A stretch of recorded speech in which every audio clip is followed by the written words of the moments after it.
तर नमस्कार, मी प्रथमेश आणि मराठी योजना या YouTube चॅनलमध्ये प्रथमतः तुम्हा सर्वांचं स्वागत करतो. लाडकी बहीण योजनेच्या अंतर्गत भरपूर साऱ्या लाडक्या बहिणींना असं वाटत आहे, आजची 12 तारीख अजून देखील हप्ते वितरणाचा जी-आर प्रसिद्ध झालेला नाही. आता 13 आणि 14च तारीख राहिलेली आहे.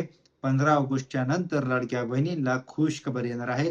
तर लाडक्या बहिणींनो, तुम्ही जर मराठी योजना YouTube चॅनलवरती नवीन असाल, तर प्रथमतः आपला YouTube चॅनलला लाईक, शेअर, सबस्क्राईब देखील करायचं आहे.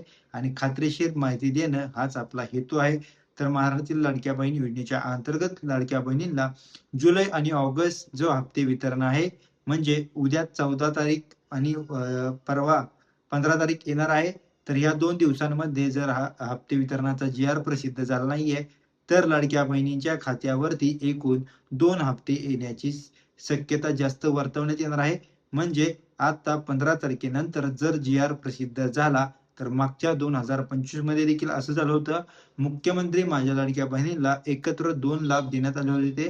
रक्षाबंधनचा आणि 15 ऑगस्टचा हे दोन्ही सण एकत्र एकाच महिन्यात असल्यामुळे लाडक्या बहिणींच्या खात्यावरती 2 हप्ते वितरण एकत्रच येणार आहे आणि हे सगळ्यात जास्त जे वर्तवण्यात येत आहे.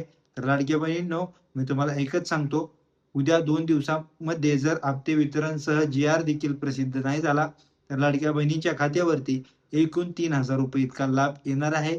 तेही 15 तारखेच्या नंतर जी-आर प्रसिद्ध झाल्याच्या नंतर. परंतु आता महाराष्ट्र शासनामध्ये कोणतीही किंवा मंत्रिमंडळामध्ये कोणतीही बैठक झाली नसल्यामुळे अजून कोणताही आपल्याला सांगता येत नाहीये. कोणत्याही वेळी काहीही होऊ शकतं आणि 2 दिवसानंतर तुम्हाला दोन्ही हप्ते एकत्र येणार. जुलै आणि ऑगस्ट हे दोन्ही हप्ते लाडक्या बहिणीच्या खात्यावरती एकूण ₹3000 ला जमा होणार.